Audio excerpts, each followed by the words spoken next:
Welcome to the podcast of MotorWeek, television's original automotive magazine. MotorWeek is made possible by TireRack.com, RockAuto.com, 3M, and by Die Hard. Here's your MotorWeek podcast host, John Davis.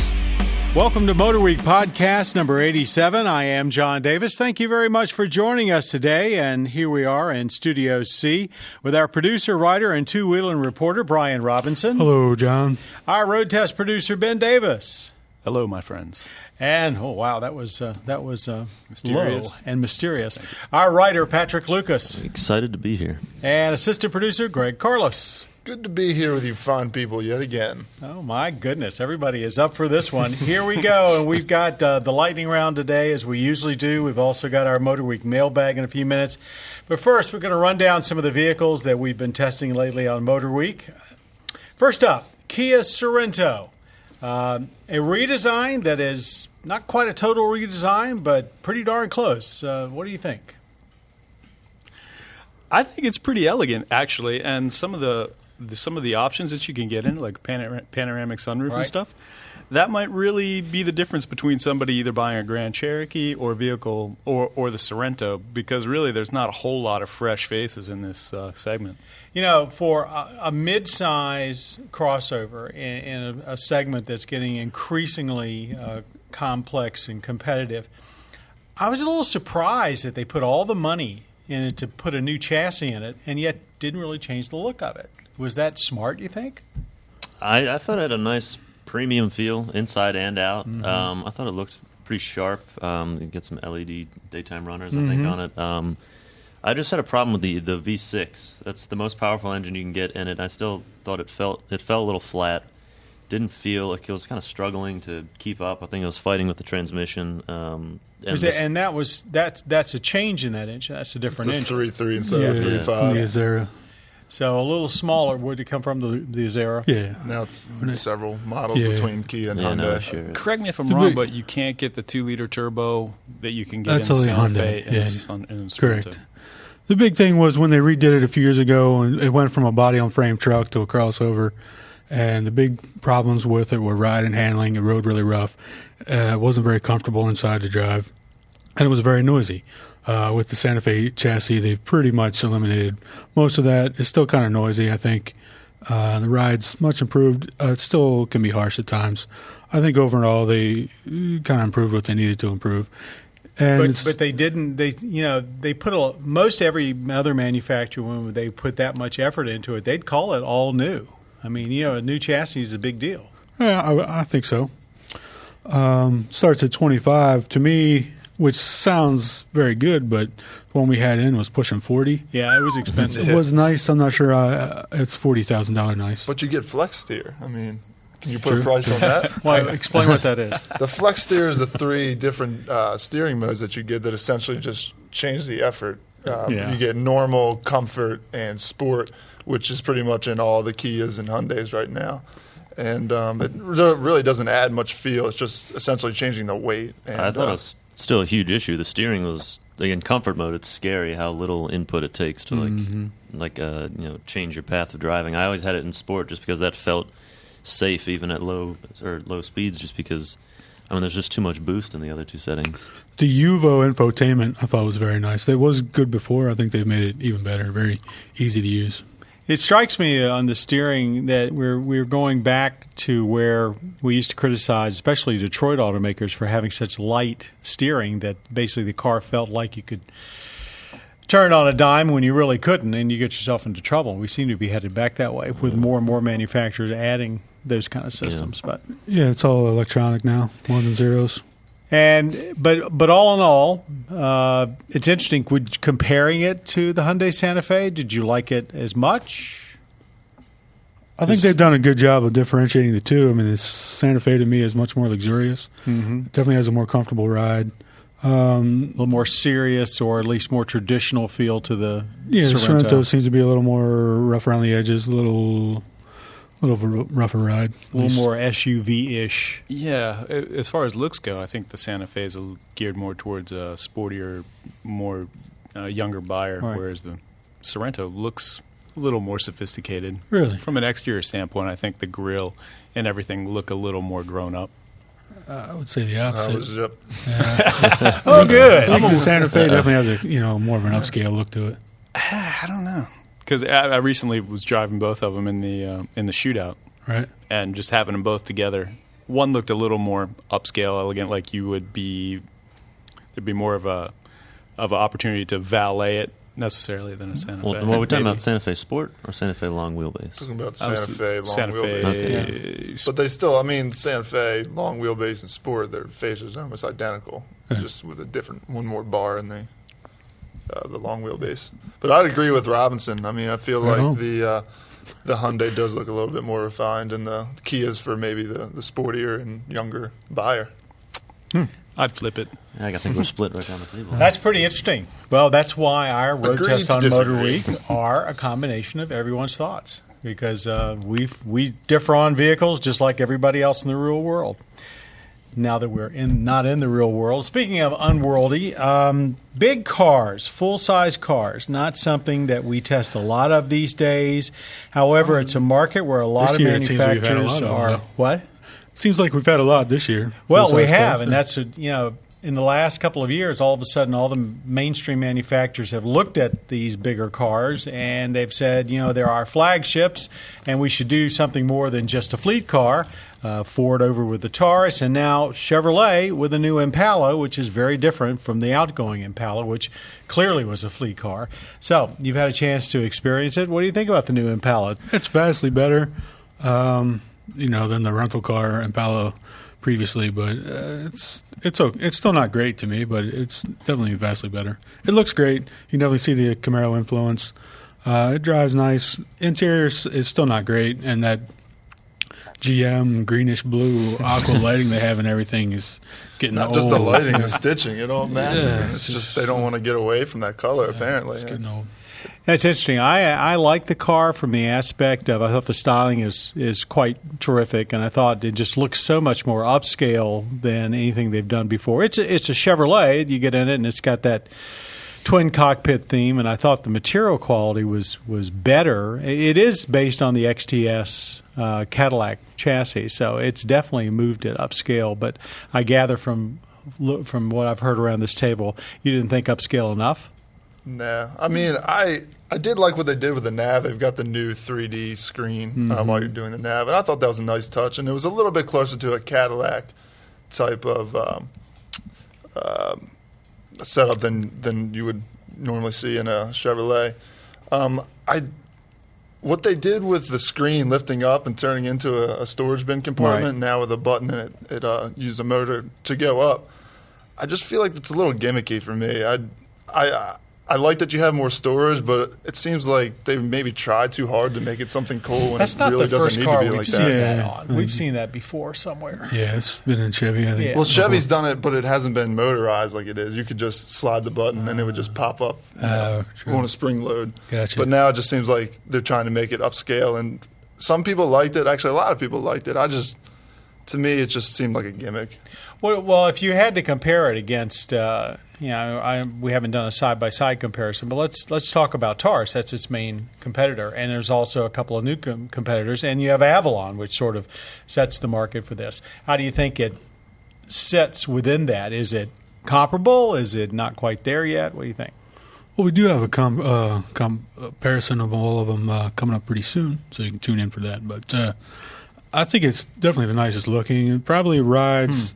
It certainly has a better ride than the Taurus. I don't know about the Avalon. The Avalon's probably one of the nicest riding vehicles out there as far as long distance comfort. What about the Cadenza, the newest entry? I haven't really spent much time in that one. I was trying to think on this car, and I love the look outside. I thought the interior is very comfortable. I can't remember, and I think this just speaks to it, I can't remember it driving particularly well that it blew me away. The thing I remember is the looks of it. And maybe that's what the full-size car class It's quiet. is all about. That was the thing Very that quiet. I took away from it was just extremely quiet inside and comfortable with, I think, almost 6 inches of combined front and rear legroom, more than the previous Impala. I actually question Chevrolet's continuing to build the old Impala because they're building it only as a fleet car, and that seems to me that sort of damages the brand, that they should have just stopped I forget what they call it, Impala Classic or whatever. Yeah, But, well, they probably got so many of them already made. They got to do something with Well, yeah, and that way, the new Impala is not rolling around as a police car or well, that's rental true. car. rental car, Or and rental car. that would water it down as well. Okay, let's move on to something completely different. The Fiat 500L, for those of you that have not been paying attention, Fiat is going to be expanding its product line above the 500. The 500L is a 5-door hatchback wagon style / multi-purpose, all over the whatever place. you want to call it. I mean, I think it's pretty hard to put a moniker on it. What did you guys think of it? It's funny that you're having trouble putting a moniker on it because it seemed like I actually went on the event, and even Fiat kind of shied away from putting it into one category. But I think it's pretty obvious that the competition is the Countryman. I mean, that's direct competition. Did they say why it doesn't have any kind of all-wheel drive available? Because that seems to be a real problem with the competition. That was the first question out of my mouth, and the answer that Fiat PR would give you is, we're exploring options. They're not going to tell you that all-wheel drive is coming, but I believe they did say that the platform is capable of having all-wheel drive. So you would think that's the natural next step. Sure. Which I would like, and it already has the 1.4 liter multi-air coming from the Abarth. Also has the Koni frequency selective dampers, but these are on all four corners instead of just the front of the Abarth. So I'll say it kind of grows on you. I enjoyed driving it. I mean, it's very roomy, yet it still felt agile like the 500. When you get the panoramic sunroof, and then it already has the wraparound windshield in the front, it really does feel extremely roomy, which is it's a cool feeling when it's a sunny day and you've got the sun coming through the panoramic sunroof and just tons of vision. So I was surprised at how much room they did back in there, and I didn't spend a whole lot of time in it, but it seemed decent to drive. I'm not so sure it needs all-wheel drive. I mean, front-wheel drive is fine for what 95% of people would drive it for, and I'd rather keep the price down. Even on the trekking, which is obviously aimed for the North American market with, all the rugged styling. Well, Kia with the Soul has done just fine without all-wheel drive, and I actually think that's more of a competitor to the 500L than I think the Mini is. But I felt like it was a small wagon that just basically uses an awful lot of smart packaging and happened to handle more like a European car than your typical vehicle that size. I thought it was pretty cool. Yeah, they fixed a few things, including. Well, I can't say they fixed them. Yeah, it's not the same platform as the 500, which people might think it is, but it isn't. It's completely different. When you do get the manual shifter, it's not up on the right below the center stack. It's actually down on the floor, which is nice, more comfortable. More traditional. Right. Seating position's a little bit better. You don't feel like you're sitting on top of the car, which is always nice. And they added the new dual clutch transmission. The standard automatic will be coming later. But did you find it better than most? A little bit jerky. I mean, that's tends to be. I wouldn't say better than most. It's competent. It's quick, like most dual clutches are. It seemed to hold on to gears a little bit long, which it felt like you were in a sport mode, but the car doesn't have a sport mode. And it did a little bit of searching, but you can't really say any transmission is just an awful transmission anymore. Yeah. Let's move on to something even more different. Unless, Patrick, do you have anything else you want to add? Nope. Okay. This is the. I'm good. They're pointing at you, Patrick. I agree. I'm not sure what he's done yet. I'm good. Okay. Volkswagen XL1, an experimental high mileage vehicle. Brian Robinson. Yes. Why don't you take the handle on this one? That's basically what it is. It's a no holds barred. What can we do if we just try to get ultimate fuel economy out of a car?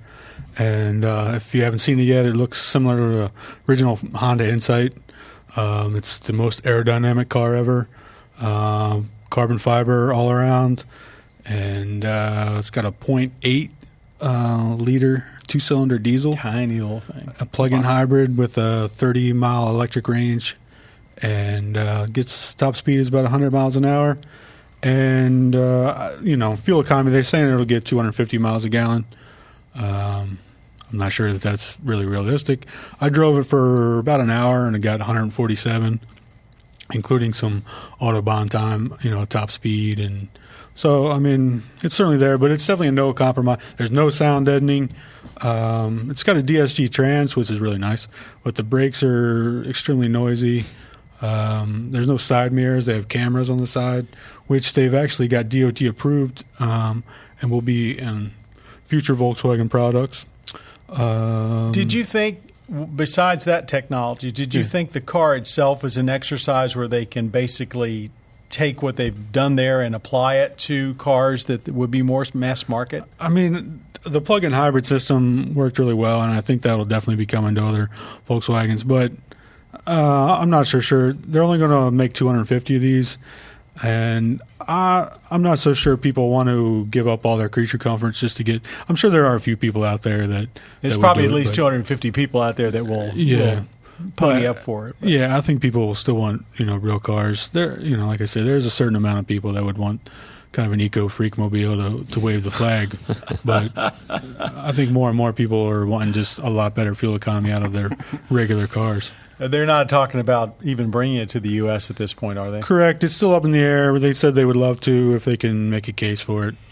They've only built 50 so far. They got 200 more coming that they're going to make some updates to, and they'll decide if they're going to bring any of those to the U.S. at that time. Interesting effort, and from a company that basically long wasn't interested in hybrids, and now they've actually married their diesel heritage with hybrid technology. Yeah, and we'll definitely see the technology in other Volkswagen products if we don't see that specific car. They call this their 1-liter car, which is not exactly. It has to do with going to 100 kilometers on a liter of fuel, something like that. Yeah, the European. It's a European miles per gallon goal. Type, yeah. Okay, moving right along. Let's take a look at our lightning round, and here we're going to ask our panel a question, and Joe Ligo is here to handle the bell. And after Intern 2 minutes, extraordinaire. He's been with us all summer, and we're glad to have had you with us, Joe. Best summer ever. At the end of 2 minutes, Joe will hit the bell. Just give us a sample, Joe. And we'll shut off our conversation. You don't have to hit it quite that hard. We're not all deaf. He's eager, folks. He's eager. Here we go. With all the rave reviews, we were just talking about this, and having just discussed it, the new Chevrolet Impala seems like it will be a huge hit for the brand. In fact, Consumer Reports recently scored the Impala the highest among all sedans they've ever rated. Is it really that good, and what competitors rival it? Well, we talked a lot about that already, but so a little more insight. Would you have rated it, the way that Consumer Reports did? That, they were certainly high with praise. Yeah, I'm not sure what I can add to what we've already said, but if you read Consumer Reports reviews, they're not looking at the same stuff you or I look at. They have a very specific things they run down with, like child seats, and they do very specific testing. Very specific things that, I was just like crash testing. Car makers can just kind of design a car that'll do good on those tests. That's not necessarily great in the real world.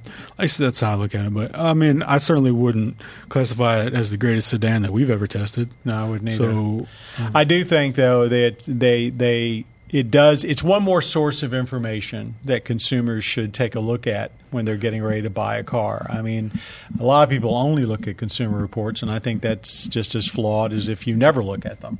They do represent a huge number of people as far as their taste and so forth. So they carry a lot of weight for sure. I think more importantly, it speaks well for Detroit that here's a Detroit-based automaker that has never, I don't think one's ever gotten this kind of praise for a sedan from Consumer Reports before.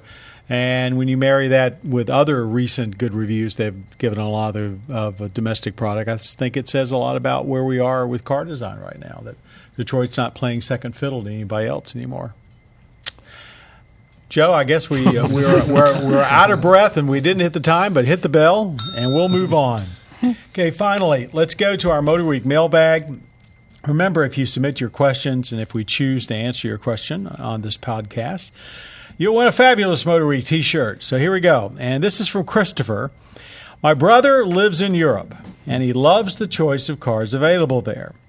Super Minis from Peugeot, Renault, Vauxhall, diesel engines are available in almost every model, and MPG figures that exceed the cars we get here in the States. Why doesn't the American market get these vehicles? We could do a whole hour on this question, but who would like to start? Well, I'll address a couple things on that. First of all, the MPG figures are not as good. Well, as it's people a different think they testing. Because, right, the EU does much different testing than we do. And their numbers are like 10, like higher. Right, substantially higher, but they don't do as much low-speed testing and combined. Correct. So even if we figures. get some of those cars, we're not going to get those type of published numbers that they get. And you see more diesel just because diesel fuel is cheaper there. They subsidize it and encourage people to do it and tax regular gas more. There you go. There's two reasons. That's two reasons right there. Yeah. And a lot of the manufacturers have looked at bringing some of these very small cars into the U.S. And although people write nice things about them, every time they've tried it, there's been basically no buyers or not enough to warrant the expense of bringing them in. So actually, we're starting to see more of those small cars come in now with things like the Fiat 500 that we've been talking about. Smart. And so I think that wall has cracked. But if you think you're going to get that same car here, you're wrong, because some of our safety standards will add weight to the car, which will take the fuel economy down, and our tests are different. What are our emissions stricter here or there? Our emissions right now are. I'm not sure on the emissions. Our fuel economy goals are right at the moment where we're headed with the new CAFE are going to be stricter. Our emission tests have generally been a little stricter, but I'm not I think sure. they still are. It's pretty close, though. Yeah. We're getting closer to where you can build one car and sell it. That's what everyone wants to happen. Yeah. But I guess we're getting there. I'm not sure. But. Yeah, it seems like every time we get close, somebody changes a rule. But it has kept a lot of the small diesels out. The diesels have not met our environmental laws, and that's why the Europeans are rushing and spending a lot of money updating all their diesels so they can indeed sell more of them in the U.S. Yeah, that was supposed to change when on the clean sulfur diesel game, but it doesn't seem to have. I mean, it's helped a little bit. We've got a few more diesels, but not as many as people were expecting. No, not at all. Okay, Christopher, I hope that gives you some insight into the answer, and I think that brings to a close. Just buy a Prius and enjoy it. Just buy a Prius and enjoy it. Don't worry about what they're driving over there. They actually would like to see more Priuses. The Europeans have been very critical that their car makers for a long time didn't give them more hybrids. You never see any hybrids over there. Yeah. Okay, our podcast number 87 has come to a close. I want to thank all the folks around the table today, our producer, writer, and two-wheeling reporter, Brian Robinson, our road test producer, Ben Davis, hello, writer, Patrick Lucas, checking in, and assistant producer, Greg Carlos. I'm still here. Also, thank you, Joe, for hitting the bell. And to all of you out there, we want to also thank our audio engineer, Jim Bigwood, and our podcast creator, Bob Mixter. And we enjoy bringing these podcasts to you, and we hope that you'll turn around and watch MotorWeek on your local public television station and also on the Velocity cable channel. Till next time, I'm John Davis. For all of us in MotorWeek, thanks very much for watching and listening to MotorWeek. You have been listening to the podcast of MotorWeek, television's original automotive magazine. MotorWeek is made possible by TireRack.com, RockAuto.com, 3M, and by Die Hard. For additional information on podcasts, videos, and showtimes, visit our website at motorweek.org. And watch MotorWeek, television's longest-running automotive magazine series each week on your local PBS station.